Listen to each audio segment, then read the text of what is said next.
Hello, everyone. I'll give it a few more seconds.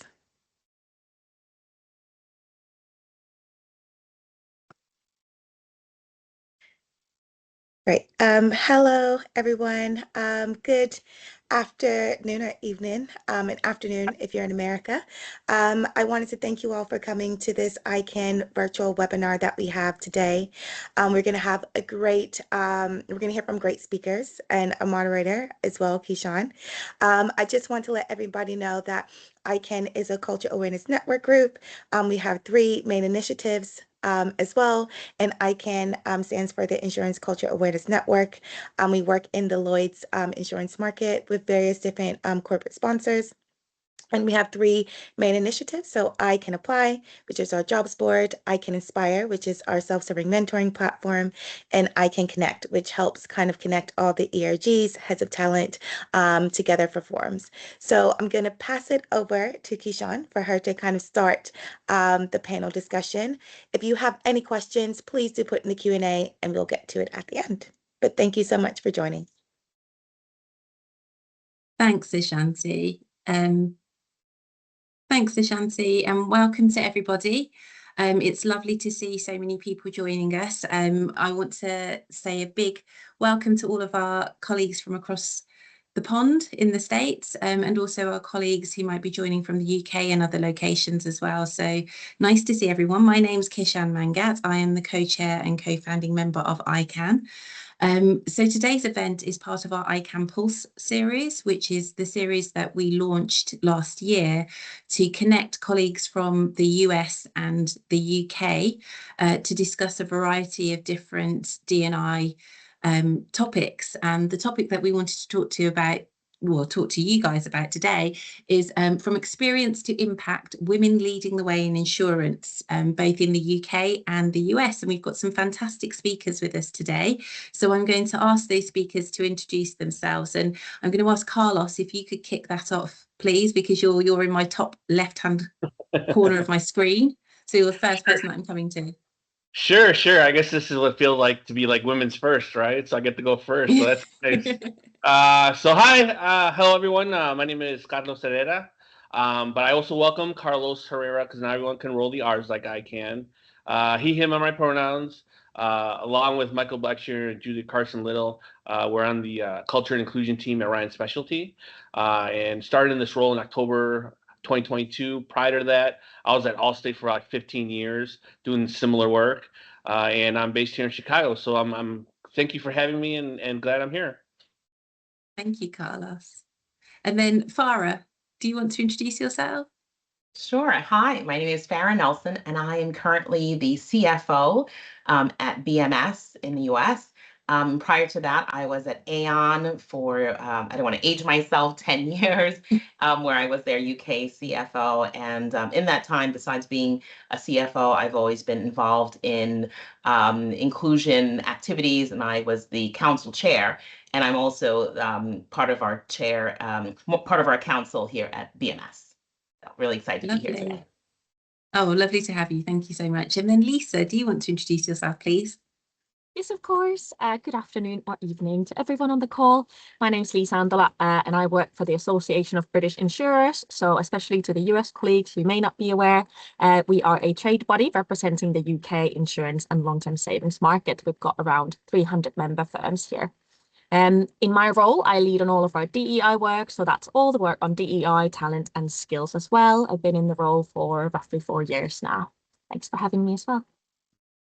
Fantastic. And as I mentioned before, this series is focusing on connecting colleagues from across the ocean. And effectively, what we wanted to do is show that ultimately we are all different, but also there are many similarities in terms of experiences that some of us may have gone through to get us to where we are within our careers within the insurance market. So drawing on both differences, but also similarities as well. And obviously this whole session is focused on women in leadership as well, in honour of International Women's Day or month, as we extended it. iCAN often does. So I wanted to kick off with talking about experiences as a woman. And Farah, I think my first question for you would be, in terms of the experiences as a woman in the insurance industry, how have those experiences shaped you and your approach to contributing your expertise and influencing change? So maybe I'll start off by giving a few stats that I think they're important, and they talk about how the world is changing. So if I think about my own personal experience, I've often been the only woman in the room through most of my career. But interestingly, Morgan Stanley Capital International talked about that there are 21.3% of CFOs that are women. So I'm not alone. There are 20% of other CFOs. 72% of CHROs are women. I thought that was astounding. And so when you talk about influencing change and having women in those roles, especially in the insurance industry, women, CHROs, are the buyers of health benefit insurance. They're the buyers of a lot of the people risk mitigants, talent focused things. So women are sort of driving how that's structured. And you see that in our healthcare and some of the things that are now being covered that weren't covered before. So you start to see how women are influencing change. Even on the business risk side, if you've got 20% of women as CFOs buying insurance, they're the biggest buyers of insurance, especially in middle market retail companies. And so you start having to think about how women buy differently, right, from a gender perspective, and those things being considered. So I see that in my own experience as a CFO. I think about things differently, and it's great to see that the industry having all these women changing and influencing the buying styles as the biggest consumers of buying in the insurance industry. No, I think that's a really interesting point in terms of, and I think I'd never really looked at kind of the commercial aspect of it as well. I think there's always been a huge, or at least over on this side of the pond, there's been a big, huge push at the moment to see women in more leadership roles and creating talent pipelines to help that happen. But equally, I think from your experience and what you're talking about, it's the commerciality kind of expertise as well that as a woman that you bring to the table, which I think is really interesting. And then talking about experiences that may have challenged you as you stepped into, say, leadership and the influence as well that you have as in your role as a leader of the business. Which moments in your career challenged you as a woman to step into a leadership role, and what did you gain from those experiences? And I'm going to target this question to both Farah and then I'm going to come to you, Lisa, if that's okay. I guess the biggest one I think of is when I was at Aon, and I had not been thinking about taking on a role in the UK. So my CFO at the time, this wonderful woman, Krista Davies, came to me and said, "Hey, we're looking for a role in the UK, and I think you'll be the perfect person." And I think very often women don't think of themselves as the best candidate. We think we have to be perfect at everything and have everything checked off. And so going to live in a different country, which I had done before, but also in a regulated entity, I just thought this is going to be a lot. And Krista said to me, if she can do it, and she's probably one of the best CFOs I've ever met, you have to be able to take a step up and also think about the women coming behind you. I want to have a woman in that role that people can look up to. And to be honest, in the UK, they were having issues around women in leadership, and having more women in leadership helped other women, in paving that way. And so I have to, give credit to a woman who pushed me to do something that was not something I thought I was yet ready for. And then that helped me to be a role model for others who are behind me. So I think that was one of the critical moments for me in my career. So it's interesting in terms of women opening doors for other women. Very important that we have that support. But then equally, I think it's a case of women seeing themselves in that role. So the point around representation that you just raised as well. Both challenges, as that ultimately you've overcome. So that's great to see. Lisa, in terms of the challenges or moments in your career that challenged you, when you stepped into your role as a leader, Could you talk a little bit about those experiences? Yeah, yeah, of course. Yeah, it has been a challenging way, but looking back at it, it all kind of makes sense now in hindsight. I started my career in more operational HR. I got into it thinking this is a role where I can actually help people and support colleagues. But then as I stepped into the corporate world, it humbled me very quickly. I realized that in that role, in that other industry as well, it wasn't probably the place where I could actually help people, where I could have a good positive impact on people around me. And so I had to do a bit of a pivot. And that bit of a pivot led me to San Francisco. So I moved to San Francisco to be part of a startup accelerator. And during my time in Silicon Valley, I spent a lot of time interviewing female founders because I wanted to figure out if that's a space for me and whether I want to have a career as an entrepreneur as well. And what was consistent through my conversations with all of these women who had made it is that all of them ultimately said they made it by pretending to be one of the boys. And that really radicalized me. I understand why they've done it. Globally, around between 0 to 2% of all venture capital funding goes to female founded teams. So I understand why they've made the choices that they've made. But it was a real wake up call for me. One day, you know, I dream of a family, and chances are I might have a daughter, and I don't want my daughter to be born into a world where she can't succeed with her own strengths. So I think that was really the moment that sort of made me step into a role of influence as well. And that's why I then sort of built my career around DEI into a role where I can actually have that impact as well. And the insurance industry has been a really wonderful industry to do that in. We're seeing progress on that sort of senior leadership representation as well that we're talking about.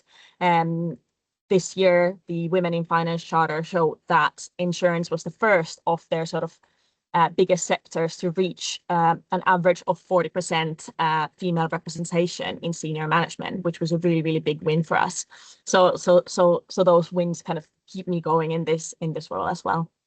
No, it's interesting, this concept that you've raised of acting like one of the boys to try and get that seat at the table ultimately. And I suppose that kind of feeds into this probably the pressure that you may feel as a woman who, you know, Farah, you may have gone into rooms before where you did not see anybody who looked like you or of your gender or anything like that. And you know, sitting around a table, that can be quite sort of intimidating. So I can understand why there's perhaps pressure to assimilate, if you see what I mean, into that kind of a culture. And then there comes, you know, a confidence within yourself to actually stay true to yourself and to not give in to that. And then I want to draw Carlos into this conversation as the male ally. So in terms of your experience of working with women, Carlos, in the work that you do at Ryan Specialty, has your experience working with women changed the way in which you engage and collaborate with other women in the insurance industry? Oh, absolutely, 100%, right? And throughout my career and experience, the majority of my time has been in human resources, where the majority of the people there are women. Yes. And actually, my first corporate role, I was on a team of 9, and I was the only male. So there are things I needed to hear, and there are things I didn't want to hear, but it was all learning for me, right? And it's great. It's made me a better professional. It's made me a better person. And I'll Yes. have to say, like, the things I've learned is one is you have to create space, right? Space, culture, and environment for women to excel. Kind of going to what Lisa was sharing, like, some men treat work like the bar scene, and it's not, right? And it shouldn't be kind of treated that way. And a lot of environments are dominated by males, so we do have to create that space for women to excel. And something else that's actually impacted me a lot is that I become a better listener. I was a terrible listener when I started, but throughout my career and experience, and I still got more room to grow, right? But listening has really been something that I've been be able to do better at, and it's amazing. Yes. It's amazing how much good work you can do if you actually just listen. And I'll probably say the last thing probably is understanding flexibility. So I say that because myself, I'm single, never married, don't have any kids, don't have any pets. So I have a lot less responsibility than many other women do, right? And I have to keep that in mind because not everyone has the time that I have, right? Not everyone has the availability that I have. Lisa mentioned she wanted to have a daughter, right? So right there, I have to keep those things aware because that's not what I'm experiencing. So keeping those things kind of top of mind as interacting, working, collaborating with women are things that I found helpful. No, and I think actually you've raised a really good point about your experience of working in HR and how you were the only man in a team of, 9 working in HR. And then going back to the point that Farah raised around the aspect that women and the buying power that they have within, those roles, for instance, I suppose where you've got more women who are probably do have more caring responsibilities, whether that's, elderly parents or children or something like that, maybe when from a HR perspective, you get a chance to influence those initiatives and benefits that a corporate culture is able to give to its employees, which therefore impacts upon the culture of that particular corporation. So hopefully we'll start to see that change come through, and I think it'll be a gradual change, but you'll see that hopefully go to, the top of the organization. I was going to ask a question around challenges and opportunities for women in the US in particular, or within the region that you're practicing. So Farah, so in terms of what are the unique challenges and opportunities for women in insurance in the region that you're practicing in at the moment, and how do you navigate those challenges? So I'm specifically in reinsurance, which is even more niche. Yes. And so I think one of the challenges is because it's more niche and it's a very people-driven business, you see the relationships with people who've worked with each other for so long, and they tend to be men. So it is a very, very male-dominated industry within the insurance industry. So that's definitely one of the challenges. But I will say one of the opportunities, and I will use my own personal experience, is I work with a CEO who I think is just phenomenal. And he's done a great I don't think it was intentional, but he's surrounded himself with a number of women leaders. Our COO is a woman, I'm a woman, our head of HR is a woman. We've got some of our business leaders that are women. And so I think allyship is one of the best opportunities. Men are acknowledging that, one, when you think about the workforce and about a number of women in the workforce, and you need to and that workforce is getting older, so you need to bring people in. So you're going to be losing out if you're not being really clear about bringing women with you. And I think they acknowledge that. And then also just having, this is things people already know, the diverse group of people helping make decisions, you make better decisions. And so I think that's definitely an opportunity in a very niche market, which is male dominated, to have the allies acknowledging this. And I've seen it in so many areas as women are coming up and becoming the leaders. And my organization is definitely one of them. No, well, that's fantastic to hear, and kudos to BMS for that as well, because I think that's fairly unusual within the reinsurance market to hear that there are so many female leaders within one organization all doing, reinsurance effectively, which is really interesting. Lisa, do you have anything to add around unique challenges or opportunities for women in insurance within, say, the UK sector, and how they, if you've experienced any challenges and how you've navigated those? Yeah, it's an interesting question. The UK insurance market, like I was mentioning before, I think we've made a lot of progress. I think we have a lot of really brilliant, visible female leaders in the market who've always also spoken on the importance of culture, which I think has been really, really important. So that has been probably something that's helped people here in the UK. You can be what you can see, right? So I think it's really, really helped. But of course, as I was saying earlier, and as we were reflecting, I do think that there's still probably some masking going on. It's a relationship business. There are certain spaces where not all of us feel welcome, for example. So I do think that there are still challenges as well. And I think that's what we all have to think about is exactly allyship, like Farah was mentioning, what are the sort of small actions that you can take to make it a more inclusive culture for all of us? And I think we're starting to do a really good job of that as well. I think there are a lot of inclusive spaces. I think iCAN events are brilliant at bringing people together as well. So I think, yeah, there's definitely been a lot of progress, I'd say. No, I appreciate the plug for iCAN. Thank you. So no, I do. I agree with you. I wonder as well around one of iCAN's tenants that Ashanti mentioned, or initiatives that we run, is a self-service mentoring platform. In terms of mentorship and sponsorship, how has that affected your career and your growth as a woman in the insurance industry, Lisa? Like, have you benefited from mentorship? Yeah, absolutely. I've had some brilliant mentors during my career, and I'm extremely grateful for all of the support that I've gotten. But I would say, again, is that I think we can all be better at looking at when we talk about mentorship and sponsorship, kind of recognizing the wider range of small actions that all of us can take under that sort of wider umbrella of allyship.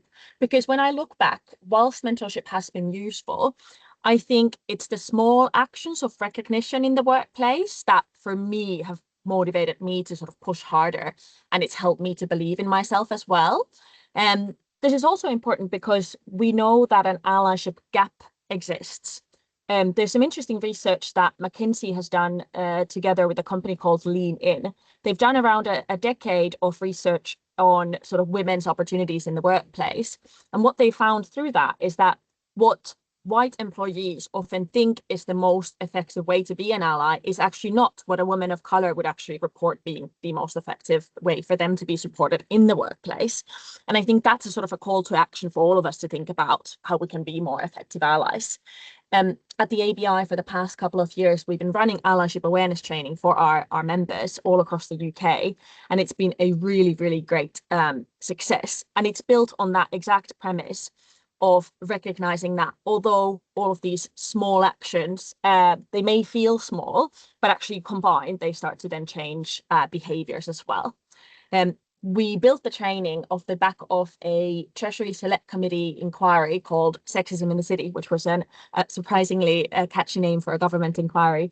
It took place in 2023. And basically, the government talked to trade bodies like us. They talked to individual firms and individual employees as well. And what they found is that there are still cultural barriers that disproportionately influence women in the wider financial services industry. And one of their recommendations was around male allyship specifically. So they said if men had more confidence and more skills to sort of intervene when they see poor behavior, that's what would start to change culture. At the ABI, we of course believe that allyship is everyone's responsibility.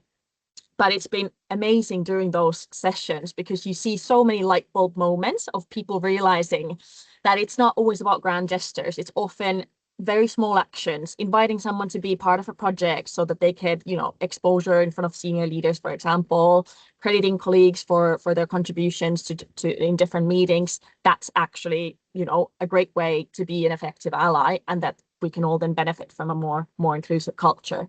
So I think that's my thinking around sort of mentorship and sponsorship is encouraging people to look at the wider range of different actions we can all take as allies as well.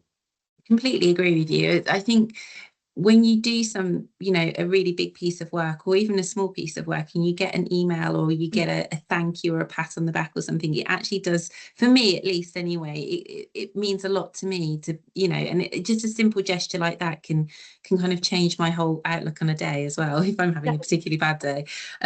But going back to this, the theme of allyship, so Carlos, in terms of your experience both as a male ally and working with other women in the insurance industry, how do you think both men and women can actively support women's inclusion and kind of help amplify women's voices in the insurance industry? Yeah, there's a couple things I'll share. One thing I do want to share is that, you cannot call yourself an ally. The group that you're trying to support, that community can call you an ally. So a lot of people are like, yeah, I'm an ally. I'm like, are you? Or does someone else need to call you an ally for you to say you can be an ally, right? So kind of keep that in mind. But, from a men's perspective, being an ally is important, right? Providing that support. especially like being that voice in the room when the representation is not there. Because we know at the top of the org chart, there's not a lot of representation, right? So being that voice, I think, is important. And engaging, supporting, developing, growing women, just like the mentor sponsorship programs that people have. Actually, one of my favorite meetings every month is with my mentee. Not because I provide support, but also it's like it's a learning for me too, right? Yeah. And she's been absolutely great, and we talk about some good work stuff, and we talk about some good serious stuff happening in the world, right? Yeah. It's really good. I think men also have to do a better job of calling out behavior, especially when you're talking over women or taking women's ideas, those types of things. Men have to do a better job being an ally when they see behaviors happening in real time. Um, I don't necessarily want to talk about a women's perspective, but this is what I'll share, right? Is that something I've witnessed or something that actually I've become jealous of is what I call seeing women like do the Spice Girls power, right? The sisterhood, the women unity. Like when I see that bond with women, I think it's incredible. I think it's special, and I think more of that needs to happen. Yeah. And I want people to focus more on that than the other side of it, the theory of women not supporting women, because that does happen, right? Yeah. But I think that Spice Girls power, that sisterhood, woman unity, like if you do more of that, things will be better for work and Yes. for just in general the world, right? And Yeah. we're lucky that we have a lot of teams that really live into that and really that woman bond, because there is something special there when you're able to do that, because good things do happen. No, I completely agree. And Farah, I know obviously we've spoken about a form of sponsorship for you, in terms of, being told about a role and being kind of told go and apply for it. It's a great role for you, sort of thing. Have you benefited from mentorship throughout your career, and how have you benefited from mentorship? And if somebody wanted to get a mentor other than joining our self-service platform, which is on the website, little plug there, how would one go about doing that? So I have benefited substantially from having mentors, but I think, early on, I can't remember who it was who told me the difference between mentorship and sponsorship. So I've had great mentors who actually I've learned a lot from, but who weren't in the position to help me advance in my career. Yeah. And then, so I then also had sponsors, people who've also given me great advice, but who were also able to help me progress in my career. And earlier I talked about Krista Davies and other women that I worked with at Aon. They were, I would call, sponsors, because not only did they give me great advice and help me navigate very difficult situations, they were also able to help me grow in my career. And so when you talk about mentorship, and I think incredibly important, but I want to be a sponsor. I want to be not only hopefully giving people good advice from my own learned experience, but also can I do something to influence and change trajectory for them? So Yeah, no, that's really my focus. no, and I think that's a really worthwhile focus. And I think it's something that we should all remember, is the fact that there is space for all of us, right? So going back to Carlos's point about creating space for women, but I do genuinely feel that just because one woman gets a seat at the table doesn't necessarily mean that another woman can't get a seat at the table. Like, there is space for all of us. It's just how we navigate that space, how we get to that space, how we overcome the obstacles in order to take up that space. So in terms of ways that women can leverage their experiences um, to drive innovation and impact beyond their immediate roles, Lisa, do you have any thoughts around that? Yeah, I mean, I would say, and it kind of goes to what Carlos was saying earlier about the many responsibilities that women often carry. Often we are at an intersection of different responsibilities, really. Your professional career, but then also, as we've said, disproportionately women do carry caring responsibilities as well. And I do think, and I've seen it happen, where that builds us women to have almost like a systems level view as well. And that can be applied to anything in the working world as well, in terms of innovation. And I think women often can be incredibly good at creating processes that are more human centered, for example. So I think women play a massive role. But I do have to say, I would always proceed with caution here, because we do have to avoid slipping into any tokenistic behaviors, right? Because women already have oftentimes that extra burden that they carry. So I guess what I would want to highlight is sort of, how can we get to a place where we value women's insights, but not rely on them to get that, you know, innovation role on top of everything else that they're already doing as well. So I think it's yeah, two sides to the story as well. I think that's a really interesting point, around around the innovation point, and also the systems thinking. I mean, definitely, I think from a practicality standpoint, when you're juggling many different responsibilities, you often do see things in very different ways. And also I think it primes you for being a great assessor of risk as well, which is kind of what we're all doing at the moment. That's the game that we're playing. So so I think that's interesting. And then I wanted to ask around strategies to help you navigate obstacles or biases, in particular as a woman. How do you navigate those? And Farah, you've got a bit of a smile on your face. Do you have any top tips for the audience? Sure. I don't subscribe to this, but I do. I've heard, and there may be some biological things about women being potentially more emotional. So I will tell you that when I'm really angry or something really bothers me at work, I was just talking to my CEO about this. I try my best, this is my tactic, to be incredibly calm. In fact, be very scared if I'm super calm, because I'm probably seething on the inside. But it's so important for me that people understand the words that I'm using and not the tone of my voice. So I go super calm and very intent on my words so people understand. So that's one. The second thing I would say is, maybe expectation levels. You know, people, I don't have a very soft voice, I have a very loud voice. That's my dog, sorry. I have a very loud voice, and sometimes people see that as aggressive. And so I do try and moderate my voice. And the biggest thing I've learned is, don't be afraid to say you're sorry. In fact, the biggest lesson I've learned is sometimes I can come across as being really difficult, or very strong, and unintentionally people have taken offense. My intention is never to offend anyone. And so being able to say, hey, I'm sorry, that was not my intention. How can I do it differently?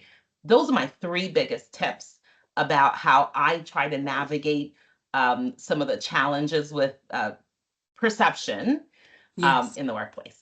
Those are my No, and I think that's so, I mean, those three tips are so, I mean, for me, it's really strange. I saw a TikTok the other day of Beyonce, and she was basically talking. It was an interview with a whole host of journalists, and somebody asked her a really inappropriate question about her dress, and she handled it in such a calm way that she didn't even acknowledge the question. She went back to talking about what, you know, she was there for, and she was supporting women. And I think, and in a very calm way in which she did that. And I actually thought, wow, that kudos to her. But I think it goes back to that point as well, where it's maybe recognizing, and I don't subscribe to the fact that, you know, women are more emotional, you know, whatever. But I understand that point, but I agree with you. If you're able to use your words in a really effective manner, then you'll overcome those obstacles, as opposed to resorting to you know, an emotional kind of response. I think that's really interesting. And yes, being able to say sorry, I think it takes a very big person to be able to say sorry when, and truly acknowledge when they are sorry. I've got a question that's just popped up in the chat actually, and it was around, how can women in insurance translate their day-to-day experience into visible impact that's recognized by leadership. So, Carlos, that might be a good one for you, for those when you're in the room and there aren't other women in that room, and maybe you are champion, as you said, or sponsoring women. How can, if you were giving advice to a woman in insurance, how could they take the experiences that they may have and make that visible impact that can be recognized by leadership in those rooms that maybe they're not in themselves, but they want to get into? Yeah, I mean, a couple things is you have to find an ally, right? Find someone that can be there to support you, right? Whether you're in the room or not in the room, and preferably being in the room. It sometimes is a little scary, right? When you're going to share things, but you got to dig deep and share, because that's the opportunity. That's Yeah, the time to show up, right? yeah, And no such thing as bragging. Like, share. If you've done something good, share it. Let it be known. Because chances are you walk out of that meeting, someone else might be taking credit for that, right? So let it yes, be known what you're doing. And even more so, going back to innovation, because I think innovation is so big right now. If yeah, you have ideas, let it be yes, known, right? Don't let someone else take your ideas. If you have feedback or guidance or direction, like, hey, maybe we should do this that's outside the box, let it be known, right? I think there's value in that, especially in the times that we're living in right now, that innovation is really going to be an advantage for a lot of companies. So whoever's going to be the most innovative is probably going to do very well. But yeah, but also, find your allies and speak up. And also one other thing too, and hearing the conversation about speaking up, and there's that layer of speaking up and being emotional when you're a woman, but then also if you're a woman of color, that's even another layer, right? Because now you're representing a whole community, so it's like double things you got to watch out for, and that just adds more than you need to have on your plate, right? You shouldn't be worrying about that. You should be worrying about what the focus on the work and what's happening and what we need to do, right? Just yeah. put your energy towards that, and it's only going to happen when it's not on you, it's on the other people that are in the room. They're the ones that need to see that, right? They're the ones that need to adjust and change. Yeah, and I mean, going back to a point that Farah made, because that's a really interesting point as well, is like the additional layer of being a woman of color. There are many stereotypes of being a woman in color, and I know that you alluded to that in terms of when you said, Farah, you can come across as maybe direct, which I can as well, and I sometimes have to check myself when I'm writing an email and go back and think, actually, have I phrased that right? Is the tone correct? Is this conveying the actual message that I want to get across without there being some sort of something to confuse somebody who might be receiving an email or a message from me. And I think that's really interesting. I don't know if you've got any more to add to that point. No, I think it is a stereotype that's unfortunate. And so it is something that I do have in the back of my mind. Yes, And so I don't always, we're a work in progress. I don't always do what I want to do. And so maybe sometimes I'm not as mindful and careful as you're doing and checking. But back to the point then of, if I have come across in a way that I didn't intend, yes, one of the lessons that I've learned, perception is actually reality. I had a coach who said to me, it doesn't matter what you intended and what you think.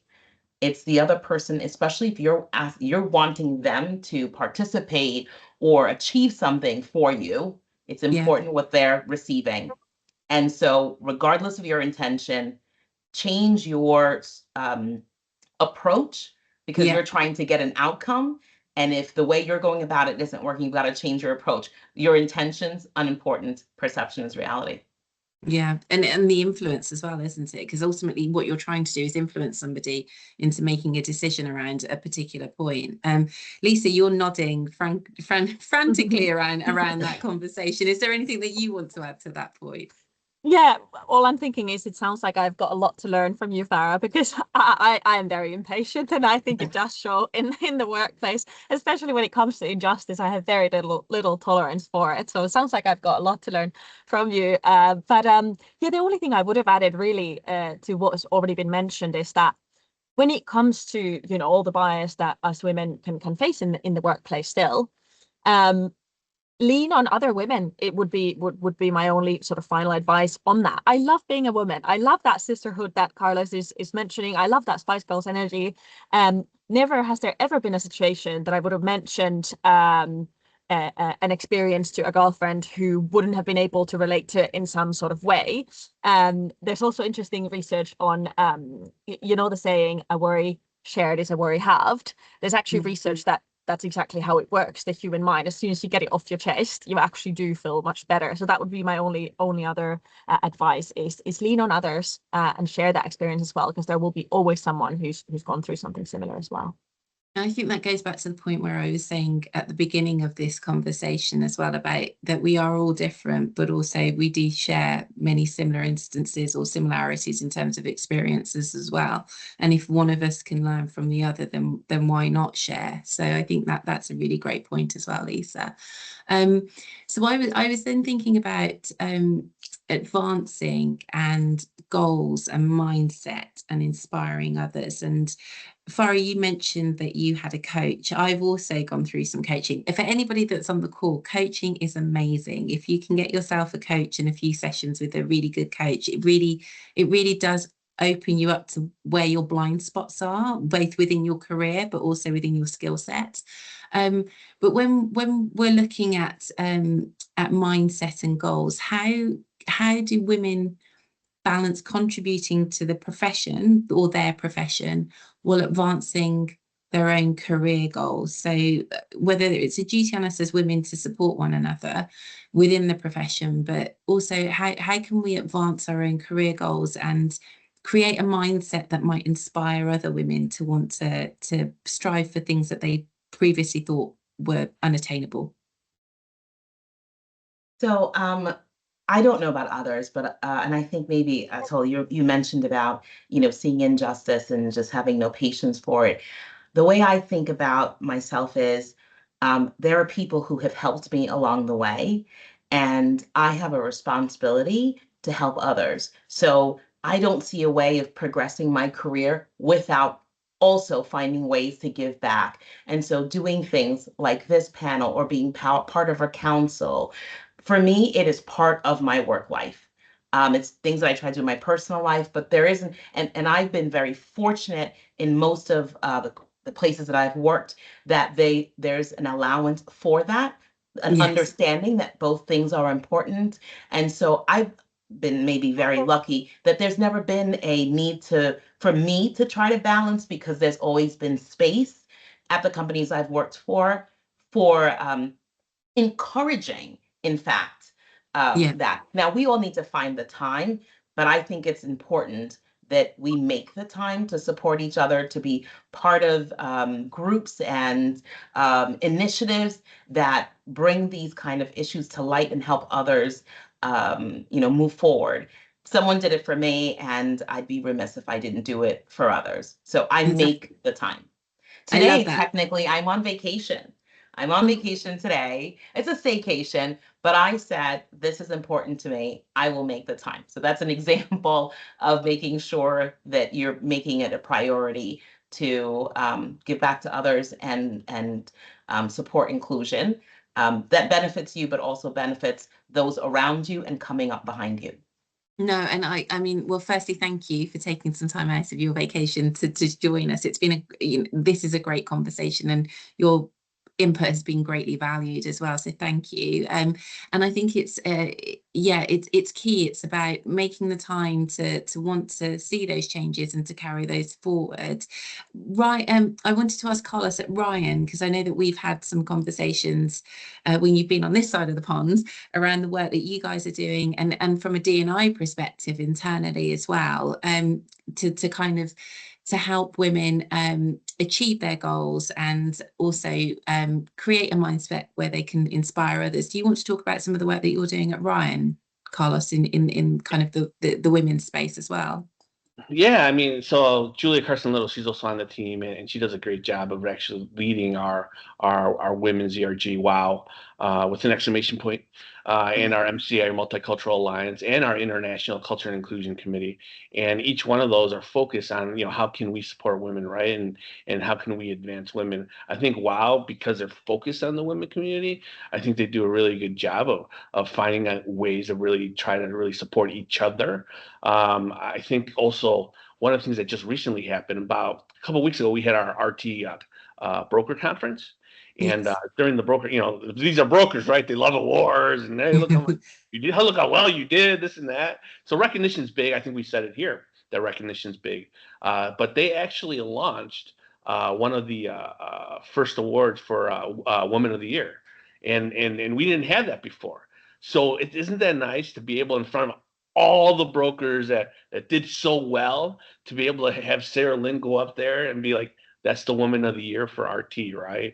In front of Yeah. everyone. Like, that's a great recognition. And being able to provide that space for recognition to let people know, like, we have some great women leaders, like, and continue to do that. Also, during that conference too, they actually created a space where they wanted the women to come together that were brokers, and let's talk about, hey, what challenges are you facing? And how can I support you with those challenges? So they allowed me to be in the room, right? Because these things should be open to everyone, and I should learn in the role that I'm in. I should hear about what those challenges are, see what I can do, right, as an ally. And just being in the room, it was special just to hear, and people supporting each other, and that woman bond, right? And just being able to, you got to create that space for women to be able to come together and share what the challenges are and how can you support each other. So we're trying to do a little more of that. And I think what I'm hearing there then, Carlos, is the importance of ERG, so employee resource groups, and having those. And I know, Farah, you said that you sat on the council at BMS and everything. And Lisa, I know you, in your capacity at the ABI, have done a lot around, employee resource groups and internally, and measuring firms across the market in terms of what their D&I initiatives are to help women. From an iCAN perspective, that's a really big tenet of ours. It's our third tenet, which is our iCAN Connect, where we seek to collaborate with all of the ERG leads and heads of talent and heads of HR across the market to share best practice, because we think actually mistakes will be made, but why should they continue to be made if you can learn from somebody else who's tried to do something and maybe they've not been successful, but they have eventually attained success, but you can cut that kind of journey in half, then why not? And it leads me into plugging as well the fact that we've got an ERG conference on the 28th of May. For those of you who have not got tickets, please do sign up. There's still some tickets available. But Lisa, from talking about ERGs and the importance of ERGs, from an ABI and a trade body perspective, how important do you think they are to insurance? Massively, massively important. And during our allyship trainings, that's one of the things that we highlight, is one of the steps that we encourage, and Carlos mentioned this about listening. We encourage all employees across the sector to think about how could they be better at listening to understand and listening to hear rather than always listening to respond. And in that, I always share the example of employee resource groups, because they, of course, serve multiple purposes. So one, they're a good way for people who have similar, lived experiences can share in a safe space. That's really important. But equally, if they only talk to themselves, that wisdom is not going to be spread, and those lived experiences are not being brought up to other people's attention. So that's what I always say, is that an ERG is only as powerful as the people showing up for their sessions, right? And we do these the allyship awareness trainings for leadership teams as well. And again, I especially highlight to them, make sure that you're visibly showing up to the ERG events. Make sure that you're encouraging your teams to carve out time to join these sessions as well. I think they can have a huge, huge impact. I mean, to a point where they can, like we mentioned before, influence things like, product design and innovation as well. So I think, yeah, ERG is massively, massively important. But I guess for all of us on the call, think about ways in which you can show up to your ERGs as well. Of course, in the form of sponsorship, really, really important. But just showing up to the events and being curious and wanting to learn from the experiences that others share, I think it's massively, massively important. And another plug, once again, I always mention, iCAN as well. We have so many cross-industry groups as well, where you can join those sessions if your own company, for whatever reason, wouldn't have an ERG that is, specific to your interests. So yeah, I think we're very, very, very lucky in this industry in that sense. Well, that's music to my ears, so thank you for that, Lisa. I wanted to I've got a couple of questions around the future of the industry and the next generation of women. And I wanted to ask each of you in turn, actually. So if you could shape the future of the insurance industry for the next generation of women, what would you prioritize and why? And I'm going to start with you, Carlos.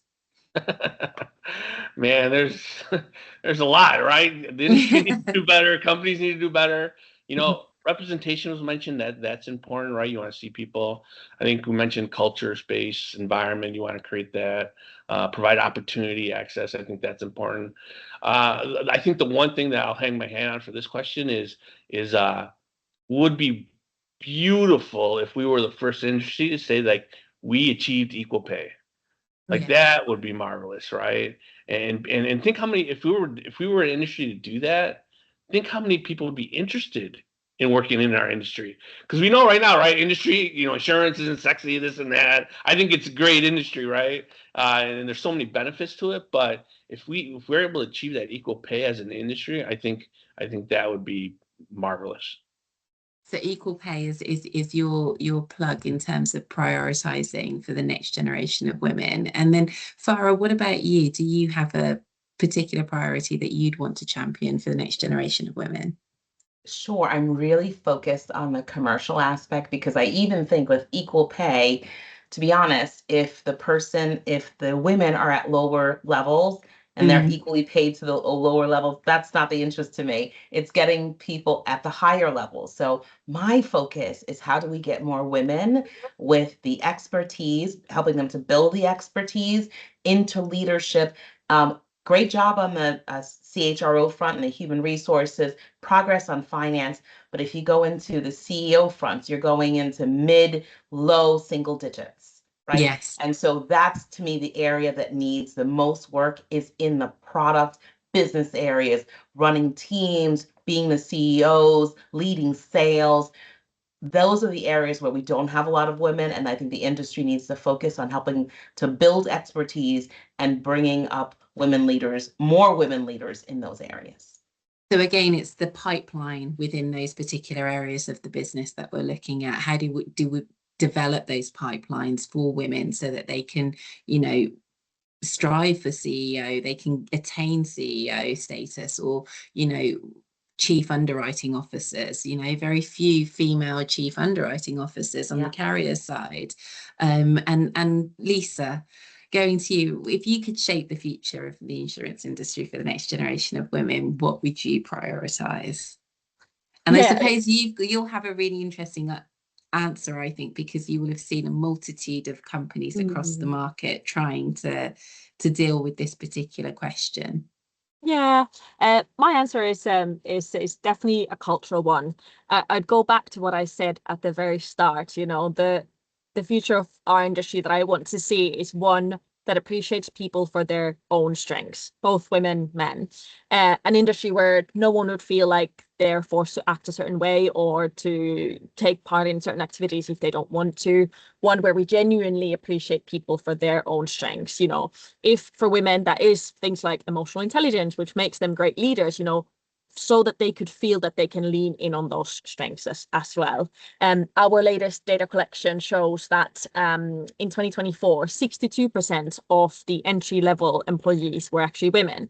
So how can we make sure, as you were saying, that those 62% really feel like they can thrive and they can move up to those senior positions as well? So that would be my hopes and wishes for the industry. No, and I think that's great. I mean, on that issue around pipeline within your company, Carlos, and within your company, Farah, is work being done at BMS and Ryan around pipelining specifically for women within maybe the commercial sector of the business? I'll answer for BMS. BMS in the US is relatively small. And Yes. so, and it's very, very niche. So it's very hard to find a multitude of candidates that meet the criteria. That's one of the Yeah. problems. And so, what I would say is I'm really proud to see some of the women that are starting to grow up in the industry. Some of our brokers, associate brokers, getting to VP level. So growing up through there, we do have a number of women leaders who are excellent leaders and bringing up women behind them. I wouldn't say that I see a tremendous strong pipeline because I don't think that pipeline exists in reinsurance, and you sort of have to grow it. Yes. But I definitely see the seeds being sown and that next generation up and coming. And to your point, Atola, making sure, Lisa, sorry, that the environment is nurturing Yes. women to feel like they can be themselves and they don't need to conform and do things like I hate sports. I'm not a sports person and I don't want to feel like I have to be participating in a sporting event because that's what everyone else is doing and that's where they're networking. So I do think I see the signs, I see it coming that this next generation has these women, and we just got to make sure that we're supporting them and they grow to become the future leaders in the industry. Yeah, no, I completely agree with you. Completely echo everything you're saying. And then, and Carlos, from a Ryan specialty perspective as well, I know you've done a lot around pipelining, especially for women within the commercial sectors of the business. Could you talk a little bit more around that? Yeah. And actually, before I get into that, it was mentioned sports, and that's actually true, right? Sports is a big topic in our industry, Yeah. specific golf, right? Golf is. Yes. So you know what? Actually, our women's ERG and our MCA and even in our international team, what they're doing is they're partnering with a golf organization to help provide skills to women to be better, to understand and be better golfers. Because I don't think golf is going away from our industry, right? Like that's just not going to go away. So, all right, so let's develop some people to understand and be better golfers so they can be involved in those tournaments, in those meetings, in those conversations. So that's something that Julia and team are kicking off. So I'm very happy they're doing that.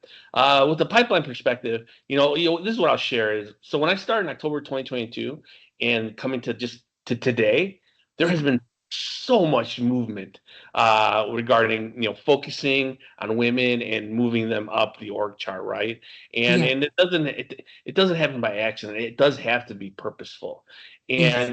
And one of the big reasons why is you have leaders like Brenda Ossenfeld, who's on the RT side, who has a great role as a great leader, and she does a great job of identifying talent. Like she has a keen eye for talent, and when she sees that talent, like she'll support that person, right? So that's what you got to do is whether male or female, if you're at that top level, you have to be able to recognize talent and bring and make people aware. Share with Yes. business, with HR, with their manager, with their manager's manager, and being Yes. able to have those conversations so that pipeline could start going and it's moving in the right direction.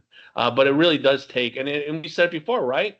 We can't just benefit from the cause and not help out the cause, right? You can't Yes. take advantage of it. You got to reach back and help people out and be their mentor, be their sponsor, be their coach, and try to bring people up with you as you see talent. And also, you have talented people, but you also have not talented people that, okay, that's probably not the right word, but you should provide support to them too, to give them the opportunity, because they might not have had the tools and resources that some other people might have not, that other people might have had, right? So you just want to give Yes. everyone an opportunity to be able to excel. And it takes that person to decide, I want to excel. I want Yes. to do this, right? Yes. So that's it. That's what I'll share. No, I think that's a really good point and a really lovely point to kind of end the discussion on today around the equity piece as well, if you see what I mean, that we don't all come from the same starting position and we may not all have the same skill set, but equally, if there's an ability within one's organization to develop that skill set so that it can put us in a position where we can achieve what we really want to achieve within our careers. I think that's really important. And it's great to see that there are organisations in the market that are seeking to do that. So I'm going to wrap up there and basically thank each of you for attending this really great discussion. I hope you've enjoyed it. And I want to thank Farah, Carlos and Lisa for giving up your time today. Thank you so much. I want to thank you, all of our members who have joined from wherever you are, whether it's, you're enjoying your lunch in the States, or you're over here and finishing up for the week. But thank you so much for taking the time out to join this discussion. I hope you got some useful guidance and some pieces of nuggets of information and pearls of wisdom. I am going to wrap up there. Shanti, do we have anything else that we need to raise before we end the discussion? Yeah, so just lastly, thank you, all the panelists, and Kishan for this amazing panel. It was really great and insightful. And just like Kishan said, on the 28th of April, we literally have less than 10 tickets left for the ERG conference. So if you want any tickets, please do let us know. And then also we have a coffee with the CEO coming next month with Allianz. And then we also have one with Canopius next month as well. So please do look on our events page and make sure that you register for that. But thank you so much. Thank you. Thank you. Thank you. Take care. Thanks, Take everyone. care. Bye-bye. Thanks all. Bye.